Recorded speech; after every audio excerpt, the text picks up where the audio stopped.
실은 작년에 전세금 올린다길래 모은 돈이랑 대출도 더 받아서 샀어요. 그걸 왜 거짓말을 하고 숨긴 거야? 굳이 그걸 일일이 설명을 드려야 해요? 저희 일이잖아요. 저희 돈으로 산 집이고요. 그렇다고 저희 그렇게 여유 있거나 그런 거 아니에요. 대출 많이 받았고 그거 갚으려면 앞으로 빠듯해요. 그러니까 어머님, 아버님도 자식한테 기대려고 하지 마세요. 뭐? 그래서 그런 이유로 말을 안 했다는 거야? 우리가 너희 돈 많다고 착각하고 뭐라도 해달라고 할까봐? 솔직히 부담스러웠어요. 궁상맞게 사는 부모 달가워할 자식 없어요. 저희 집 샀다고 그러면 솔직히 엄마나 아버지도 그런 생각 드셨겠죠. 어떤 생각? 빌붙고 싶은 게 인간의 심리죠. 오늘 이야기 속 주인공은 64세 황정순 씨입니다. 그리고 그녀의 아들과 며느리에 관한 이야기이죠. 황 씨는 자신을 무슨 빈대 취급을 하는 아들 며느리의 머릿속이 궁금했습니다. 아들 며느리가 전세를 살다가 집을 사서 이사한 건 황 씨 부부에게도 좋은 일이었습니다. 얘기를 했다면 같이 축하해 줬을 텐데. 아들과 며느리는 자신들이 집을 샀다는 사실을 1년 넘게 비밀로 했습니다.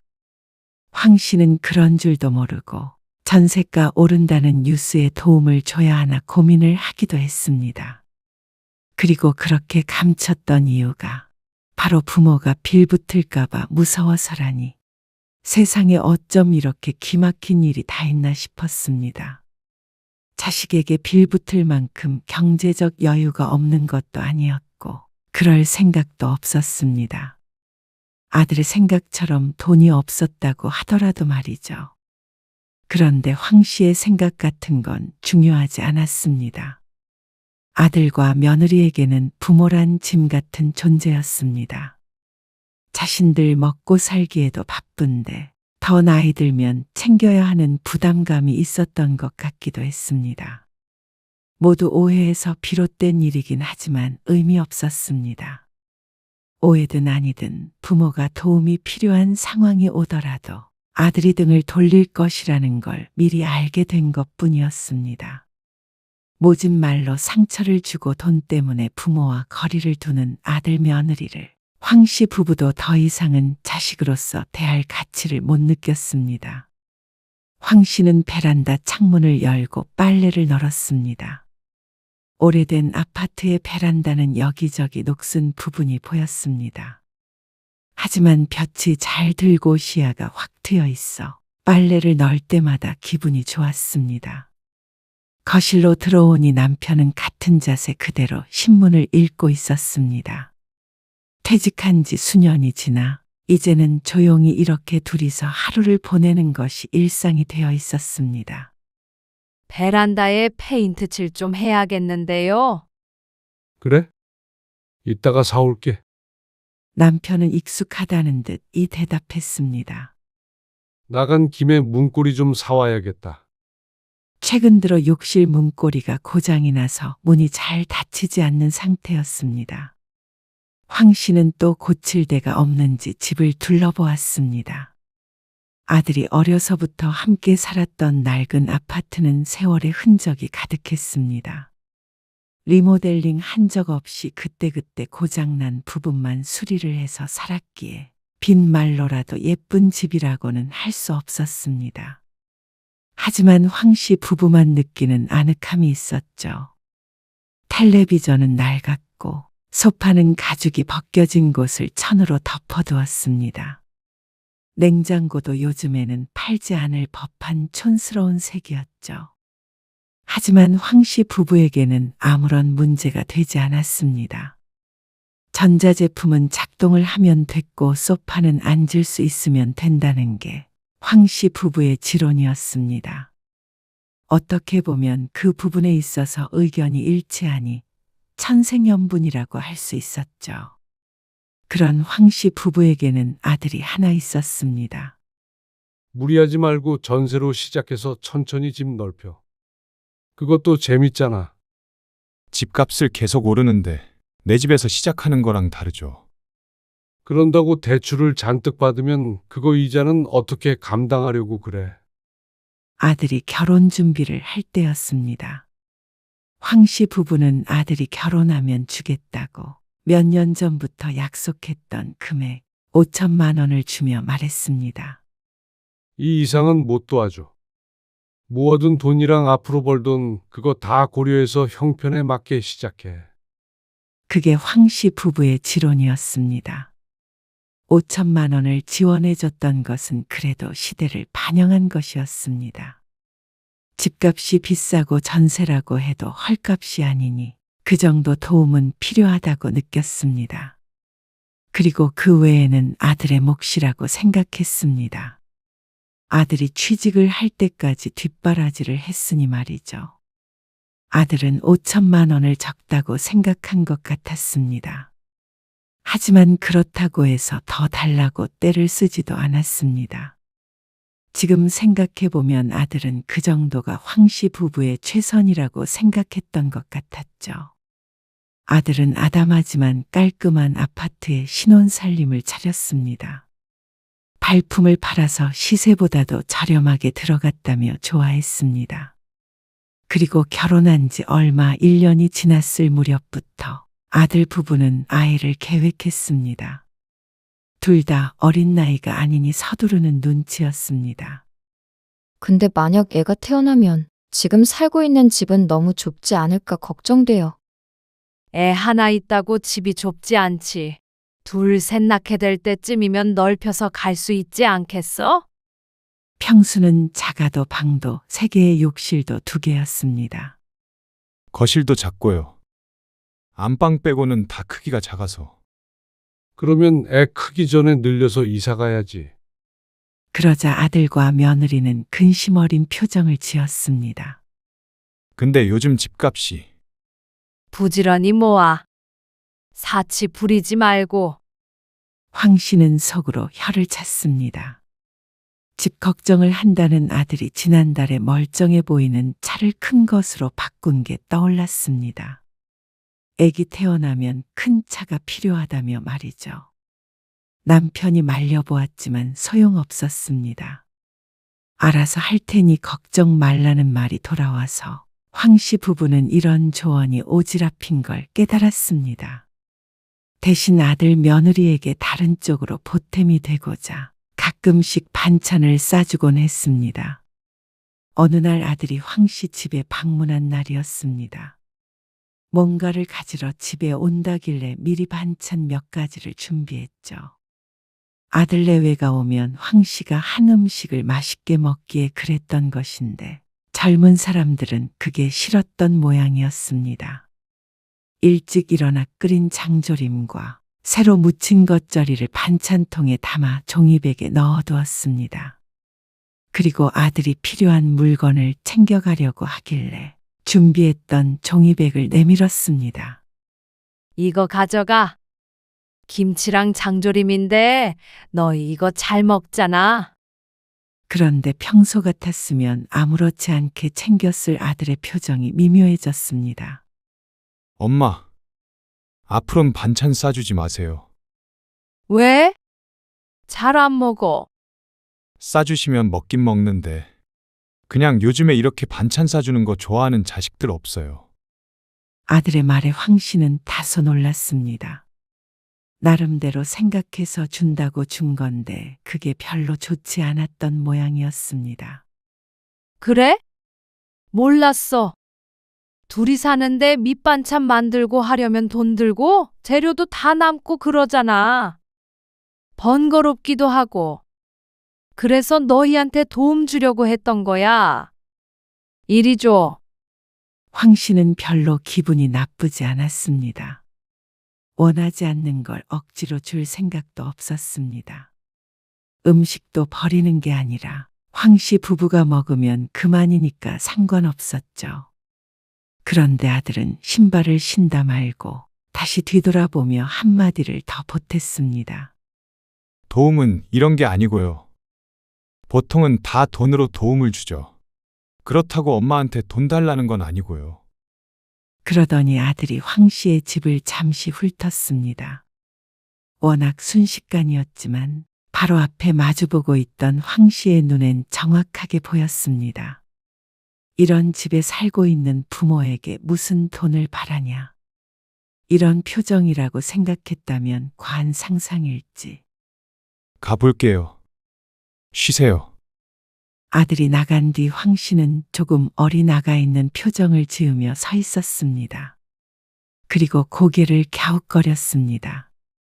그 눈초리가 참 찜찜했습니다. 그래서 남편이 집에 왔을 때 오늘 있었던 일을 얘기했더니 남편은 오히려 웃었습니다. 참나. 웃기는 놈이네. 꼭 호화로운 새 아파트에 살아야 돈이 있는 줄 아나. 요즘 전세금 올랐다면서 고민이 많은 모양이던데. 그것 때문인가? 애가 평소와 다르게 뭔가 예민한 것 같기도 하고. 전세금을 좀 도와줘야 하나? 아이고, 됐어. 부모 도움 전혀 없이 시작한 것도 아니고 둘 다 멀쩡히 직장 다니고 있는데 뭘 더 도와줘. 아니, 그 눈빛이 꼭 우리는 돈도 없냐는 듯한 느낌이었다니까 그러네요. 냅둬. 그냥 우리 돈 없다 그래. 노후 자금도 빠듯하다고. 그러니까 둘이 힘 합쳐서 열심히 살아보라고. 남편은 아들이 어떻게 생각하는 게 뭐가 중요하냐고 대수롭지 않게 생각했습니다. 그리고 얼마 뒤에 아들이 넌지시하는 말에 정말로 아들이 황씨 부부를 노후 준비도 안 된 딱한 노인들이라고 생각하고 있다는 걸 깨달았습니다. 엄마나 아버지, 소소하게라도 일을 하시면 좋지 않을까요? 어느 날 아들이 물었습니다. 전화 통화를 하다가 뭐 하냐고 하길래 아빠랑 둘이 집에서 드라마를 보고 있다고 하니까 아들이 꺼낸 말이었습니다. 무슨 일? 100세 시대고 아직 젊으신데 너무 집에만 계신 거 아닌가 해서요.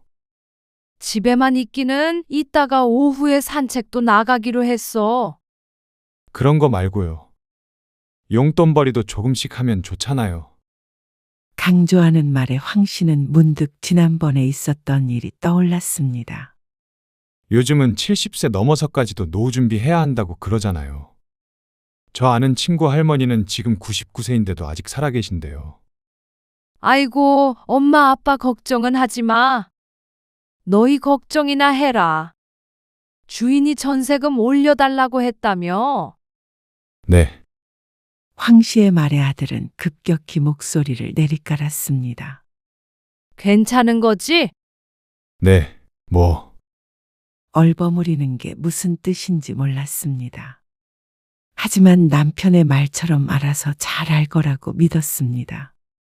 아들 며느리가 능력이 없다면 걱정이 더 될 법도 했지만 그래도 돈도 잘 벌고 하니까 금방 돈을 모아서 집을 살 수 있을 거라고 생각했죠.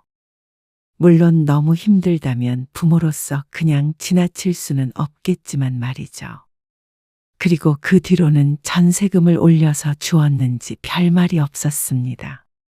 그저 조금 바빠 보이기는 했습니다.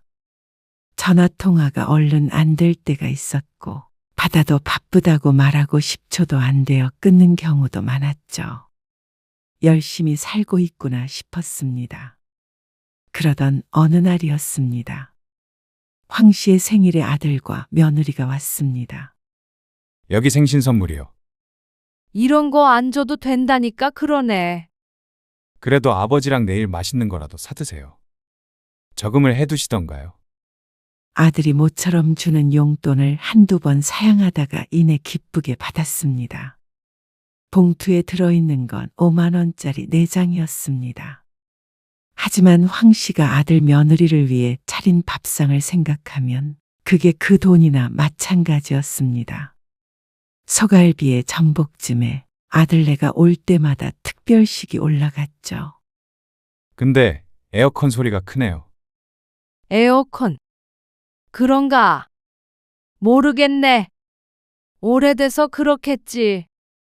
몇 년 쓰신 거예요? 엄청 오래전에 샀잖아요. 산 건 아니었지. 아는 부동산에서 누가 버리고 갔다고 해서 주워온 거야. 황 씨가 웃으며 대답하자 아들 내외의 표정이 이상했습니다. 그렇다고 못 쓰는 거 버린 게 아니고 이사 가면서 두고 갔다고 해서 가져온 거야. 가져올 때는 훨씬 좋은 거였어. 그게 몇 년 됐더라. 15년? 잘 모르겠네. 작동이 되는 게 신기하네요. 새로 하나 사세요. 뭘 사? 찬바람 멀쩡히 잘만 나오고 있구만. 그러자 아들이 질린 듯한 표정을 지었습니다. 고장나면 바꾸면 되지. 저렇게 보여도 고장 한 번 안 났어. 에어컨을 젊은 사람들처럼 24시간 트는 것도 아니었고 관리를 잘해서 그런가 정말 튼튼했습니다. 그래서 황 씨 부부 모두 굳이 에어컨을 바꿀 필요성을 못 느꼈습니다. 아들이 고개를 절레절레 흔들어도 신경 쓰지 않았습니다. 그리고 김장철이 되었을 때였습니다. 배추를 사려는데 혹시나 아들네가 먹을까 싶어서 며느리에게 전화를 걸어 물어보았습니다. 혹시나 안 먹겠다면 남편과 둘이 먹을 만큼만 담그면 되기 때문이었습니다. 김치요? 네, 한 통만요. 그래? 그러면 조금만 더 담글게. 네. 나중에 가지러 가면 돼요? 너희 요즘 바쁘다며? 아버지한테 가져다 주라고 할까? 황 씨의 물음에 며느리가 어쩐지 다급한 음색으로 대답했습니다. 아니에요. 저희가 직접 가지러 갈게요. 뭐 하러 그래? 그러자 전화가 아들에게 넘어갔습니다. 엄마, 절대 오지 마세요. 저희가 간다고 했어요. 그런데 목소리가 날카로웠습니다.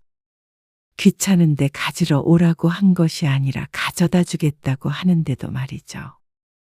혹시나 부모의 방문이 부담스러운가 싶었습니다. 너희 집에 들어가는 게 아니고 그 앞까지만 가져다 준다고. 내려와서 받아가라는 말이었어. 그러니까요. 저희가 갈게요. 굳이 오실 필요 없어요. 힘드시잖아요. 아들이 이번에는 다소 누그러진 어투로 말했습니다. 하지만 황 씨의 미간이 찡그러졌습니다. 알았어. 그렇게 해. 편한 대로. 전화를 끊었는데 기분이 묘했습니다. 황 씨가 자신들의 집에 가는 게 그렇게 손사래를 칠 일인가 싶었습니다. 마음이 좀 상했죠. 뭐래? 자기들이 가지러 온대요. 근데 왜 이렇게 예민하게 구는 건지 모르겠네. 절대 오지 말래. 절대? 참 놔도?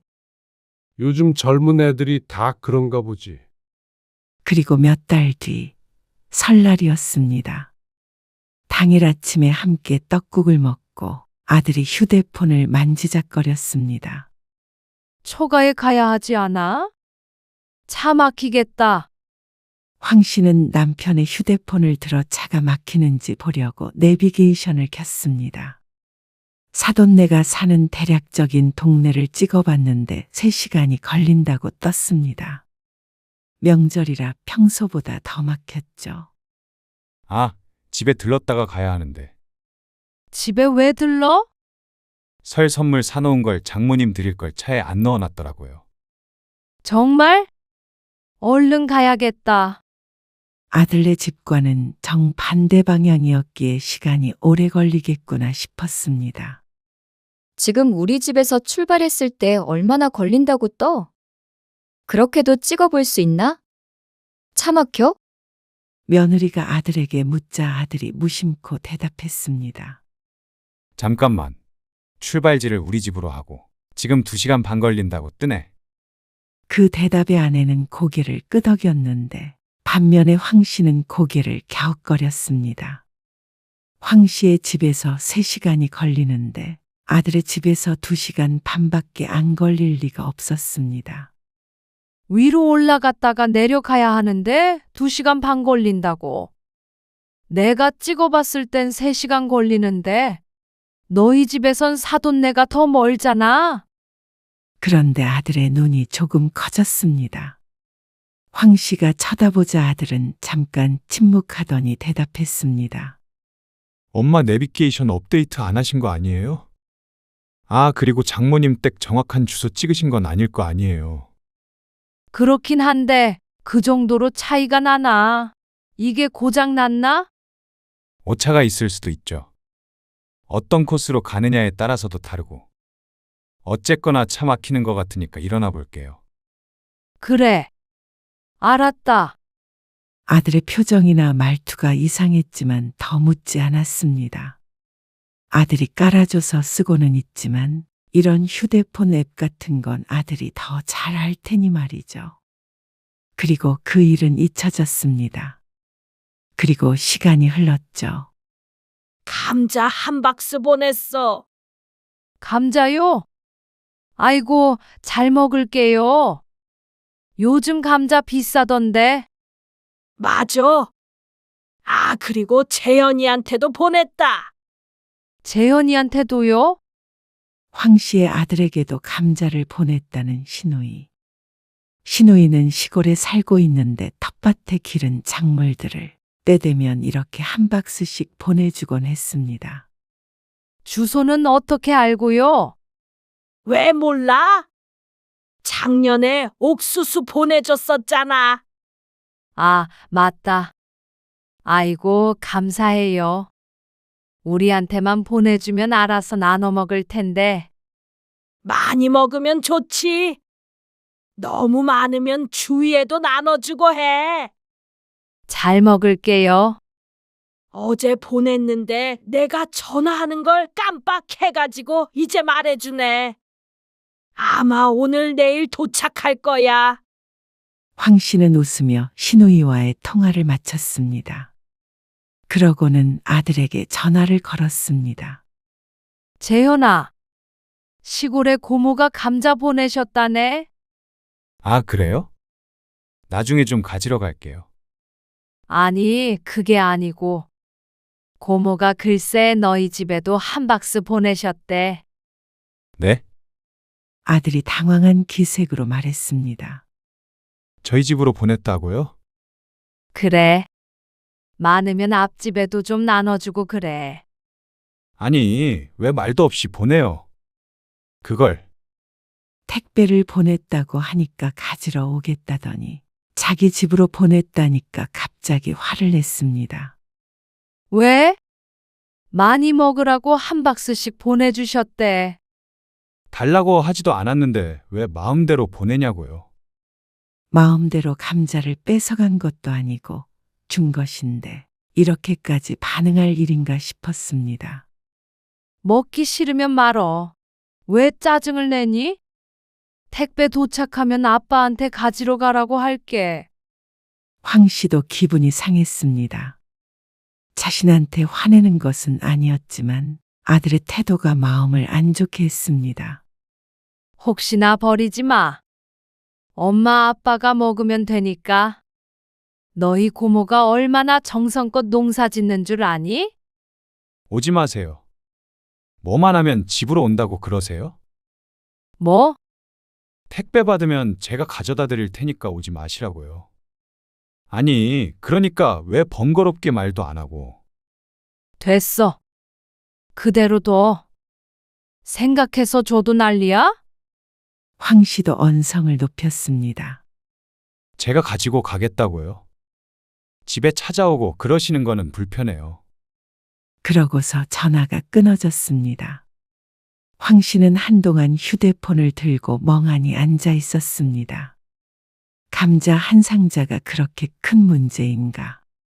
이해할 수 없었습니다.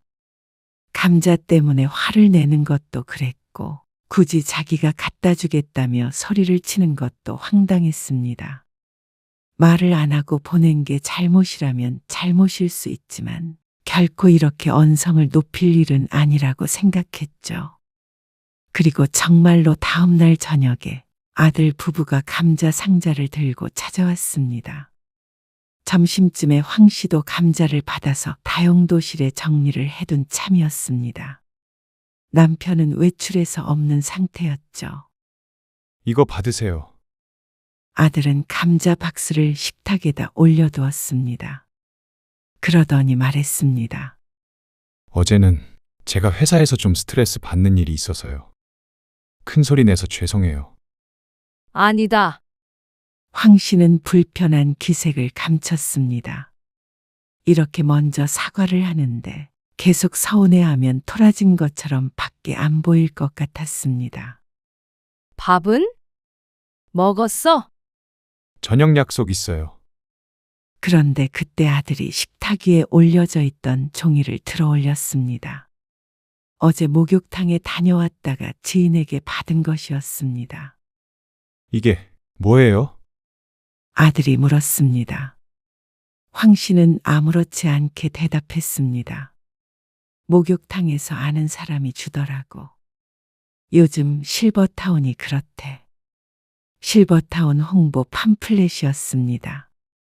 호텔처럼 호화스러워 보이는 시설이 그려져 있었습니다. 관심 있으신 거예요? 그냥 궁금해서 주길래 받았지. 근데 네 아빠도 좋다고 그러더라고. 엄마랑 아빠랑 나이 들면 그런 데 들어가 살아도 괜찮겠다 싶어서 구경 삼아 봤어. 그런데 옆에서 듣고 있던 며느리의 표정이 순식간에 굳었습니다. 황 씨는 눈치채지 못하고 계속 말했습니다. 식당도 있고 운동시설도 다 있더라. 의사도 있다고 하던데. 이런 데가 얼마나 비싼데요. 얼마인 줄이나 아세요? 아들이 한숨을 쉬며 입을 열었습니다. 비싼 건 들었지. 그래도 그만한 가치는 있지 않아? 여기 대기가 있어서 미리미리 신청해야 한다고 하더라. 비싼 이유가 있겠지. 아들의 얼굴이 찌푸려졌습니다. 분수에 맞게 살아야죠. 돈 없이 이런 데 들어갈 생각하면 그건 사람들 욕심이고요. 사람들이라는 표현은 썼지만 어감이 이상했습니다. 꼭 황 씨에게 하는 말 같았습니다. 고급 실버타운이요? 어머님, 이런 건 자식들의 의사나 변호사. 그 정도는 돼야 보내드리죠. 어머님, 아버님 이런 데 가시면 저희는 어느 세월에 집 사서 이사해요? 남들은 오히려 부모님 도움받아서 다들 내 집으로 신혼 시작하는데. 황 씨는 당황스러웠습니다. 그리고 또 황당했습니다. 실버타운 들어가도 괜찮겠다는 한마디에 이런 반응이 돌아올 줄은 몰랐습니다. 돈을 달라고 한 것도 아닌데 말이죠. 그런데 그런 오해를 했다고 하더라도 아들과 며느리의 말이 참 기분 나빴습니다. 욕심 부리지 말고 분수에 맞게 살아라 라던지, 남들은 부모가 집을 사준다더라 라던지, 분명한 건 둘 다 황 씨를 비난하고 있다는 것이었습니다. 누가 여기 보내달라고 그랬어? 저희 보라고 두신 거 아니에요? 결국 자식이 보내드려야 하잖아요. 황 씨는 어이가 없어 웃음이 나왔습니다. 누가 돈 내달래? 그냥 나중에 저런 데도 있다니까 봤다는 거잖아. 자식을 도와주지는 못할 망정. 적어도 노후에 부담은 주시지 말아야죠. 뭐라고? 취직할 때까지 교육시키고 뒷바라지하고 결혼할 때 줬던 5천만 원은 돈도 아닌 모양이었습니다. 이러니까 요즘 자식들이 부모 싫어하고 피하는 거예요. 돈은 없는데 나이 들었다는 핑계로 일 안 하고 자식들이 열심히 일해서 번 돈으로 편히 살려고 하잖아요. 며느리의 말이 결정타였습니다. 자주 바쁘다고 하고 집에 오지 말라고 했던 게 이런 이유인가 싶었습니다. 보아하니 가진 재산도 많지 않은 것 같고 자신들에게 도움도 딱히 안 되니까 나중에 발목 잡히지 않으려면 지금부터 거리를 둬야겠구나. 이게 아들과 며느리의 머릿속에 들어있는 생각 같았습니다. 신혼집을 구할 때 황 씨 부부도 5천만 원, 사돈도 5천만 원을 냈습니다. 그것도 똑같이 맞추는데 잡음이 있었죠.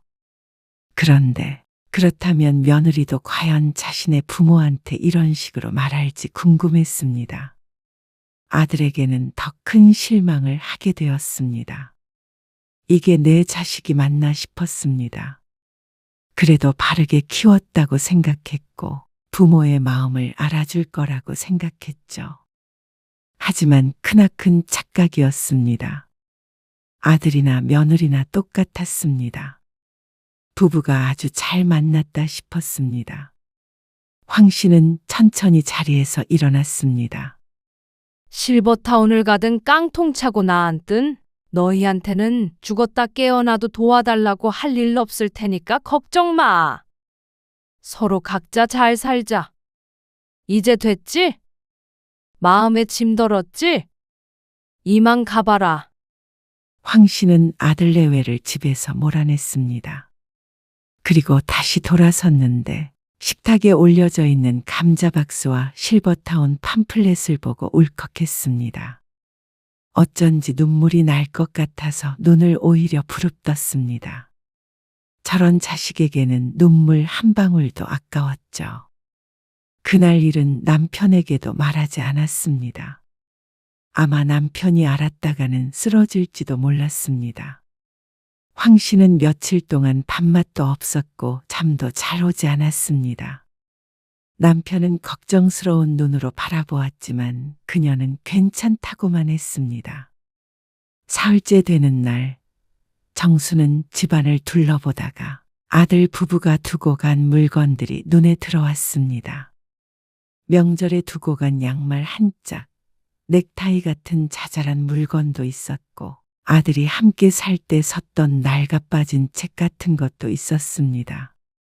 황 씨는 빈 감자박스를 다용도실에서 꺼내왔습니다.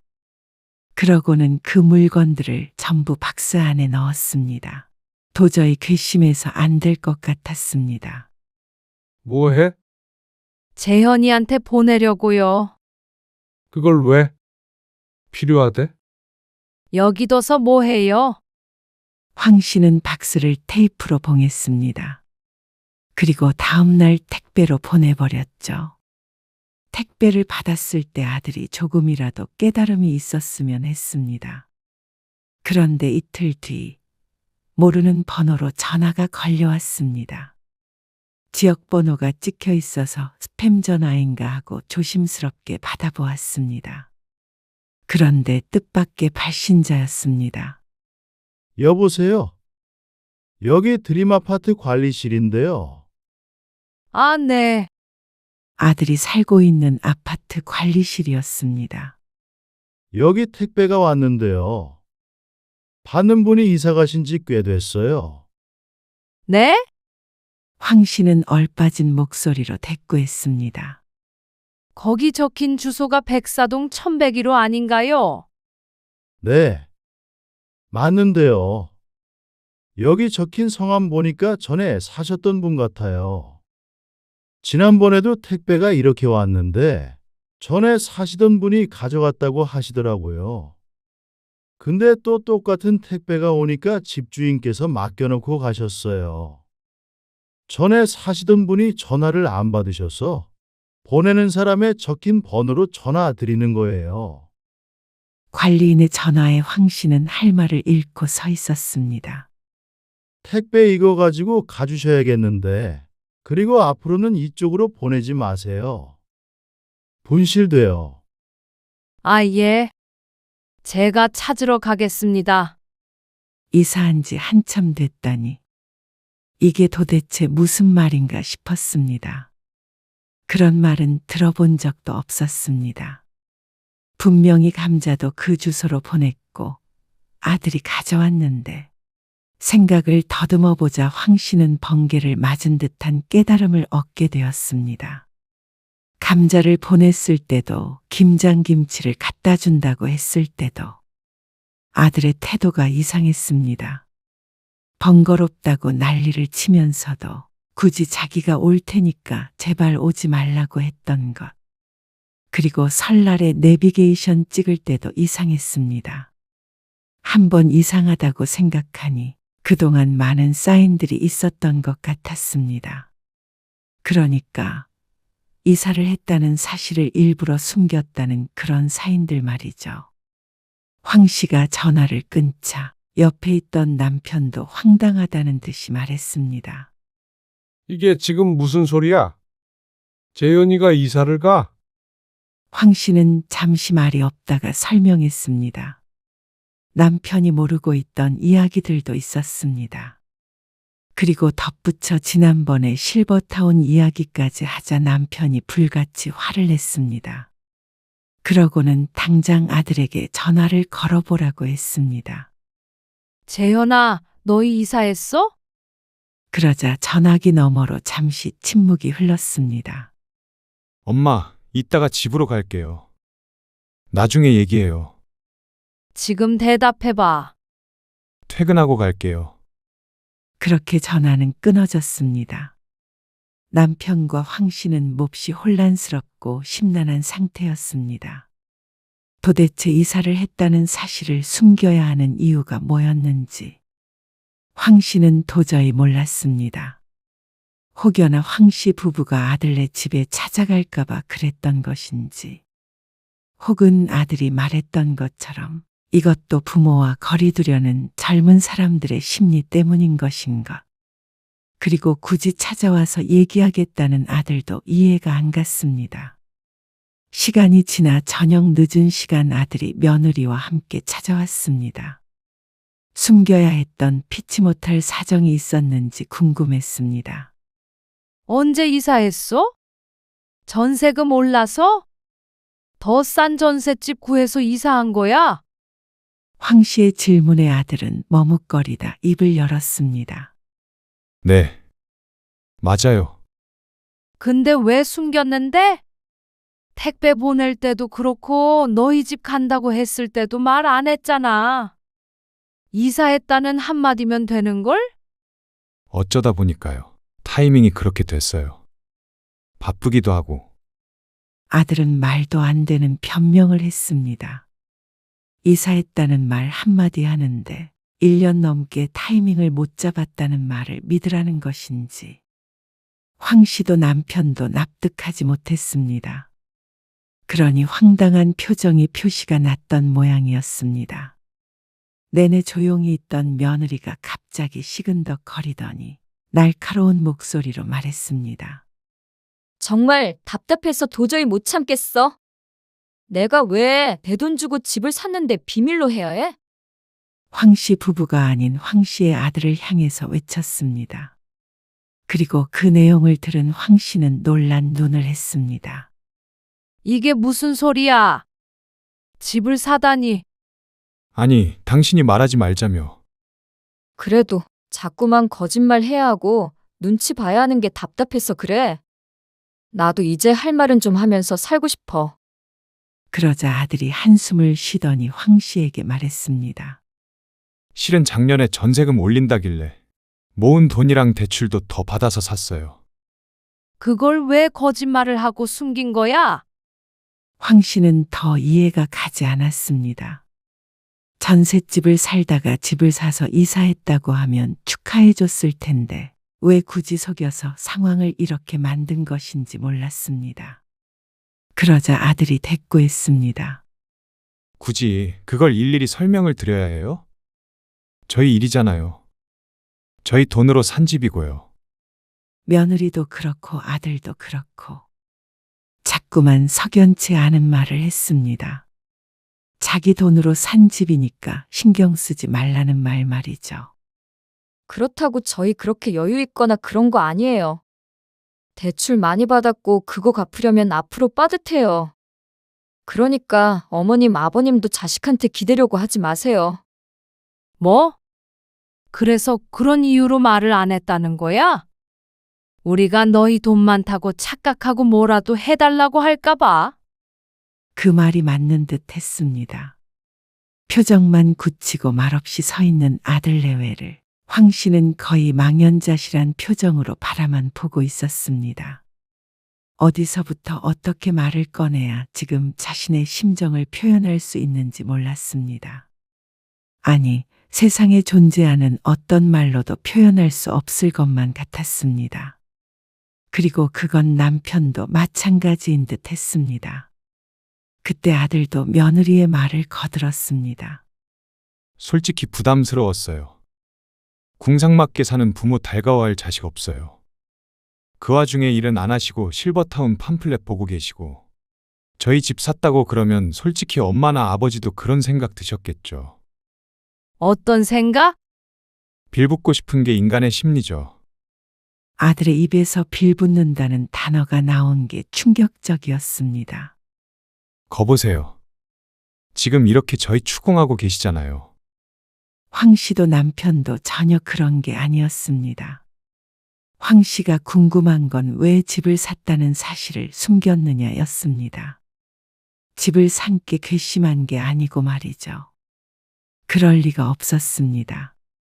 둘의 힘으로 집을 넓혀가라고 했던 게 황 씨 부부였습니다. 너무나도 기뻤을 것이었습니다. 아들이 황 씨 부부가 돈이 없다고 생각하고 그런 결론에 이르렀는지는 모르겠지만 그게 오해였다고 하더라도 아들 며느리의 말은 용서가 되지 않았습니다. 만약에 정말 황 씨 부부가 돈이 없었다면 이렇게 자식에게 버려지겠구나 싶었습니다. 천만다행이었습니다. 아들이 잘못 알고 있다는 게 말이죠. 그래. 그러니까 돈 없는 부모는 자식에게 기대지 말고 분수대로 살아야 한다는 거네. 돈 필요하면 스스로 일을 하고 말이야. 그러자 아들 며느리가 말이 없었습니다. 그래. 너희한테 빈대 붙을 일 없으니까 걱정 붙들어 매. 그놈의 걱정하지 말란 소리 말로만 그러지 마시고요. 좀 현실적으로 사세요. 저희도 아이 생기고 그러면 엄마 아빠 챙겨드릴 여력 없어요. 저도 제 가족이 우선이잖아요. 젊었을 때 뭐 하신 거예요? 남편이 아들의 말에 자리에서 조용히 일어났습니다. 그러더니 안방으로 들어갔죠.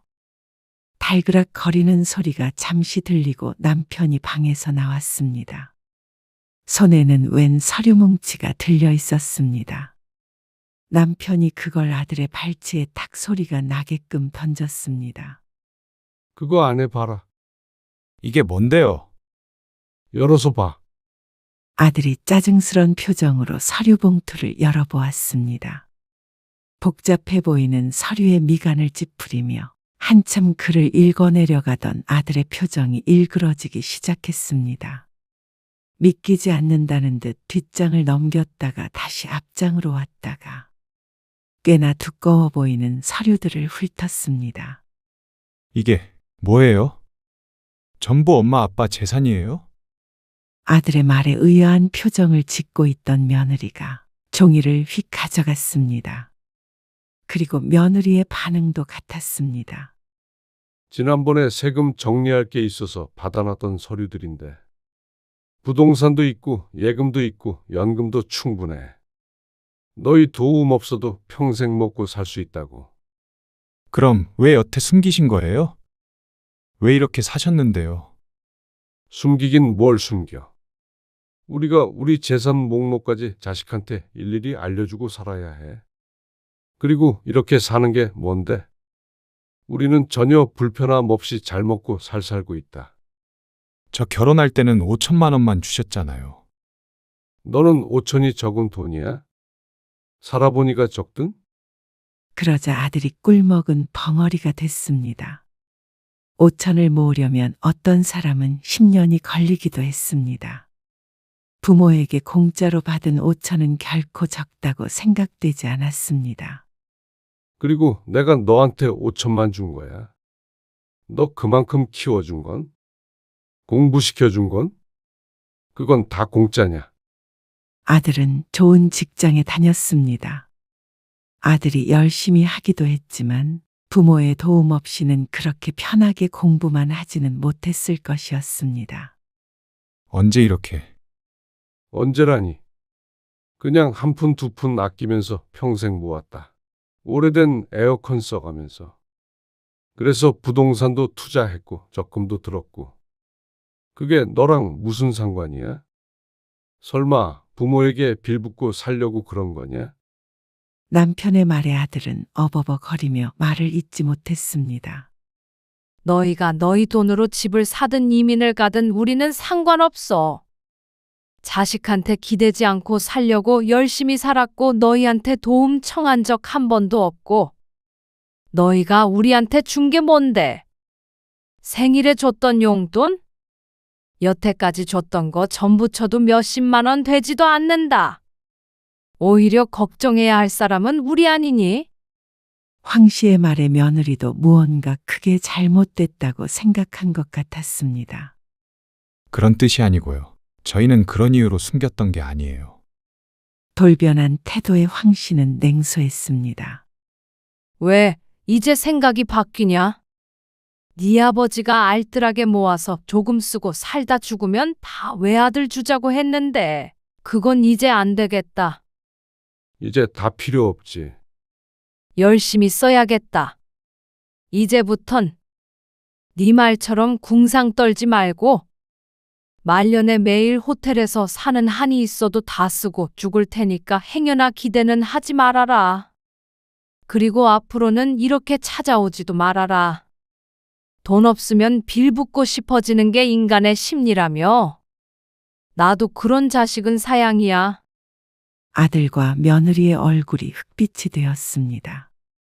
황 씨는 서류를 다시 봉투 안에 넣으며 말했습니다. 이만 가봐라. 엄마, 그런 거 아니에요. 뭐가 아닌데. 저는 엄마 아빠가 돈이 없는데 아무것도 안 하시고 아들은 저 하나인데 그래서 부담이 됐어요. 그래서 그런 거지 기분 상하게 할 의도는 전혀 아니었어요. 제 입장도 생각해 주세요. 황 씨는 한숨을 쉬며 대꾸했습니다. 그렇다고 하더라도 말이야. 나이 들고 돈 없는 부모가 자식한테 좀 기대면 안 되는 거냐? 자식 열심히 키워서 장가까지 보내놨다면 그래도 부모로서 해줄 만큼 해준 거잖냐. 그러면 죽기 전엔 반대로 자식이 좀 돌봐주면 안 되는 거야? 그게 물론 쉽지는 않겠지만 자식 쉽게 키운 부모도 없다. 이번 일로 너한테 실망이 커. 아니, 앞으로는 안 보고 살만하겠어. 그러자 며느리도 울며 말했습니다. 어머님, 죄송해요. 저희 생각이 짧았어요. 어떻게 저걸 보여주자마자 이렇게 상황이 바뀐 건지 모르겠는데. 그게 더 괘씸하다는 거 모르니? 아, 얼른 나가. 남편이 최후의 경고를 했습니다. 그러자 아들 며느리가 마지못해 집을 나섰습니다. 그리고 집안은 한 차례 폭풍이 지나간 듯 보였습니다. 그 안에 지친 두 중년이 있었죠. 그 뒤로 아들에게서 계속 연락이 왔습니다. 누구도 받지 않았습니다. 그리고 주말엔 아들이 혼자 찾아오기도 했습니다. 문을 열리지 않았습니다. 아들은 시간 간격을 두고 계속 연락을 취해왔습니다. 하지만 그 무렵 황 씨 부부는 무척 바빴습니다. 이사 준비로 말이죠. 황 씨 부부는 근처 새 아파트를 계약했습니다. 살던 아파트는 급매로 내놓았습니다. 정말로 아들에게 말했던 것처럼 이젠 궁상 그만 떨고 부부만을 위해서 살자 싶었습니다. 남은 돈 짊어지고 갈 것도 아니고 줄 자식이 없다면 결국 쓰는 게 득이었습니다. 물론 평생 돈을 물처럼 써버릴 정도로 큰 부자는 아니었습니다. 하지만 누구에게도 손 벌리지 않고 둘이서 행복하게 살 정도는 되었습니다. 황 씨 부부는 그걸로 됐다 싶었습니다. 그리고 얼마 뒤 황 씨 부부는 이사를 했습니다. 이제 아들이 집으로 찾아오지는 못할 것이었습니다. 에어컨이 새 거는 다르긴 하네. 황 씨는 새 에어컨을 보며 웃었습니다. 아들의 번호는 차단해서 이후의 소식은 알 수 없었습니다. 아파트 대출금을 갚으며 땅을 치고 후회하고 있을지도 몰랐습니다. 아이가 생긴다면 맡길 사람이 없어서 울지도 몰랐죠. 하지만 이제는 황 씨와는 상관없는 일이 되었습니다. 영영 말이죠.